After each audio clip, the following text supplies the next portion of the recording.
ഒക്കെയാണല്ലേ. അപ്പോൾ ഇന്ന് നമ്മളൊരു സ്പെഷ്യൽ റെസിപ്പി എന്ന് പറയുന്നത് പാൽവാഴയ്ക്കാണ്. അപ്പം ഞാനിവിടെ ഓൾറെഡി സാവുനരി വേവിക്കാൻ വേണ്ടിയിട്ട് വെച്ചിട്ടുണ്ട്. അപ്പോൾ അത് നന്നായിട്ട് തിളച്ചുകൊണ്ടിരിക്കുകയാണ്. ഇനി ഇതിലേക്ക് വേണ്ട ബാക്കി സാധനങ്ങൾ എന്താണെന്ന് നോക്കാം. ഇതിലേക്ക് വേണ്ട ബാക്കി സാധനങ്ങൾ കുറച്ച് നെയ്യ് വേണം, അണ്ടിപ്പരിപ്പ് വേണം, മുന്തിരി വേണം, 2 ഏലക്കായ വേണം, പിന്നെ പഞ്ചസാര വേണം, പാൽ വേണം. ഇവിടെ ഞാൻ ഒരു പാക്കറ്റ് പാലാണ് എടുത്തിട്ടുള്ളത്. അപ്പോൾ നമുക്കത് ഉപയോഗിച്ചിട്ട് അത് കട്ടിയായിട്ട് വരും. അപ്പോൾ നമുക്ക് കുറച്ച് പിന്നെ ചുടുവെള്ളം ആഡ് ചെയ്ത് കൊടുത്താൽ മതി. പിന്നെ ഒരു നുള്ളു ഉപ്പും വേണം. അപ്പോൾ ഇനി ഇതെങ്ങനെ തയ്യാറാക്കുക എന്നുള്ളത് നോക്കാം. നമുക്ക് ഓൾറെഡി അടുപ്പത്ത് നമ്മൾ സാവുനരി വെന്തുകൊണ്ടിരിക്കുന്നുണ്ട്. അപ്പോൾ അതൊന്ന് വേവട്ടെ, എന്നിട്ട് നമുക്ക് പാൽ ഒഴിച്ച് കൊടുത്തിട്ട് അത് വേവിച്ചെടുക്കാം. അപ്പോൾ നമ്മൾ ഒരു ചുവട് കട്ടിയുള്ള പാത്രത്തിൽ പാൽ ഒഴിച്ച് കൊടുത്തിട്ടുണ്ട്. ഇനി ആ പാലൊന്ന് ചൂടായ ശേഷം നമ്മൾ വേവിച്ച് വെച്ച സാവുനരി ഉണ്ടല്ലോ, അത് നമുക്ക് ഇതിലോട്ട് ഇട്ട് കൊടുക്കാം. കാരണം ഇത് തണുത്ത പാലാണ്. അപ്പോൾ തണുത്ത പാൽ നേരിട്ട് നമ്മൾ ആ ചൂടുള്ളതിലേക്ക് ഒഴിച്ച് കൊടുത്താൽ അത് പിരിഞ്ഞു പോകും. അപ്പോൾ നമുക്ക് പാൽ ചൂടായ ശേഷം ആ വേവിച്ച സാവുനരി ഇതിലേക്ക് ഇട്ട് കൊടുക്കാം. ഈ പാൽ ചൂടാവുന്ന കൂട്ടത്തിൽ ഞാൻ 2 ഏലക്കായ കുത്തിയിട്ട് കൊടുത്തിട്ടുണ്ട്. അപ്പോൾ നല്ലൊരു ഫ്ലേവർ കിട്ടാൻ വേണ്ടിയിട്ടാണ്. ഈ സമയം തന്നെ നമ്മളത് ഇട്ട് കൊടുക്കണം. ഇനി നമുക്ക് നമ്മുടെ വേവിച്ച് വെച്ച സാവുനരി ഉണ്ടല്ലോ, അത് ഇതിലേക്ക് ആഡ് ചെയ്ത് കൊടുക്കാം. ഇനി നമുക്ക് നമ്മുടെ വേവിച്ച് വെച്ച സാവുനരി ഇതിലേക്ക് ഇട്ട് കൊടുക്കാം. ഇനി നമ്മൾ നന്നായിട്ട് ഇളക്കി കൊടുക്കണം, കാരണം അത് പെട്ടെന്ന് കുറുകി പോവും. ഇതൊന്ന് ജസ്റ്റ് സാവുനരിയൊക്കെ ഒന്ന് വെന്ത് വരുമ്പോഴാണ് നമ്മൾ പഴം ഉണ്ടല്ലോ അരിഞ്ഞു വെച്ചിട്ടുള്ള ആ പഴം നമുക്കിതിലേക്ക് ചേർത്ത് കൊടുക്കാം. പഞ്ചസാര ഇപ്പോൾ ഇട്ട് കൊടുക്കരുതേ, കാരണം ഇപ്പോൾ ഇട്ട് കൊടുത്താൽ പിന്നെ നമ്മൾ സാവുനരി ഒരു കടിക്കണ പോലെ ആവും. അപ്പോൾ നല്ല വേവാനുള്ളൊരു ടൈം കിട്ടൂല. അപ്പോൾ നമ്മൾ പഴം ഇട്ട് കൊടുത്തിട്ട് നമുക്ക് പഞ്ചസാര ആഡ് ചെയ്ത് കൊടുക്കാം. നന്നായിട്ട് തിളച്ച് വരും. അപ്പോൾ നമ്മൾ കൈ വെക്കാതെ ഇളക്കി കൊടുക്കുക. ഈ സമയത്ത് നമുക്ക് പഴം ചേർത്ത് കൊടുക്കണം. അപ്പോൾ ഒന്നും കൂടെ ഒന്ന് കുറുകിക്കോട്ടെ, എന്നിട്ട് നമുക്ക് പഴം ചേർത്ത് കൊടുക്കാം. ഓക്കെ. ബാക്ക്ഗ്രൗണ്ടിൽ നല്ല മഴേൻ്റെ സൗണ്ട് ഉണ്ടാവും. ഇവിടെ നല്ല മഴയാണ്. അപ്പോൾ നമുക്കിത് തിളയ്ക്കണ വരെ ഒന്ന് വെയിറ്റ് ചെയ്യാം. ഇനി അതവിടെ നന്നായിട്ട് തിളച്ചോട്ടെ. ഞാൻ ആ ചട്ടകം നേരെ വെച്ചത് എന്തിനറിയോ, അല്ലാന്നുണ്ടെങ്കിൽ സാധാരണ തിളച്ച് ചിന്തും. അപ്പോൾ നമ്മളൊരു പാത്രത്തിൻ്റെ മേലെ ഇതിങ്ങനെ വെക്കുകയാണെങ്കിൽ അതൊരിക്കലും തിളച്ച് ചിന്തൂല.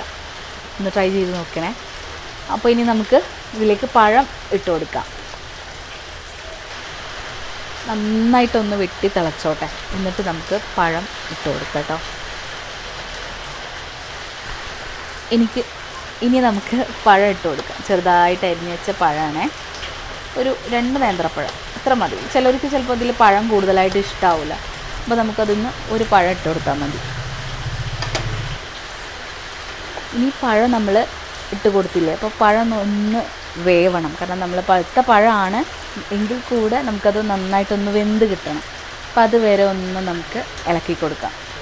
ഈ സമയം നമുക്കിതിലേക്ക് പഞ്ചസാര ചേർത്ത് കൊടുക്കാം. നമ്മുടെ ആവശ്യത്തിന് പഞ്ചസാര ചേർത്ത് കൊടുക്കാം.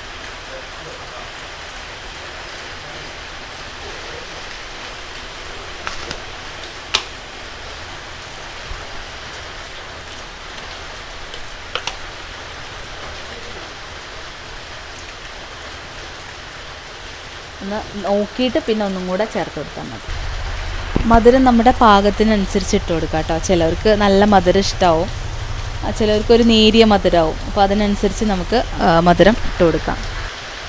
ഏകദേശം ഇത് കുറുകി വന്നിട്ടുണ്ട്. അപ്പോൾ ഇനി ഒന്ന് നമ്മൾ അടച്ച് വെക്കണ സമയത്ത് പെട്ടെന്ന് കുറുകും. കാരണം നമ്മൾ സേമിയ പായസമൊക്കെ ഉണ്ടാക്കുമ്പോൾ ഈ സാവുനരി ചേർക്കുന്ന സമയത്ത് അത് പെട്ടെന്ന് കുറുകൂലേ, അതുപോലെ തന്നെയാണ് ഈ സംഭവം.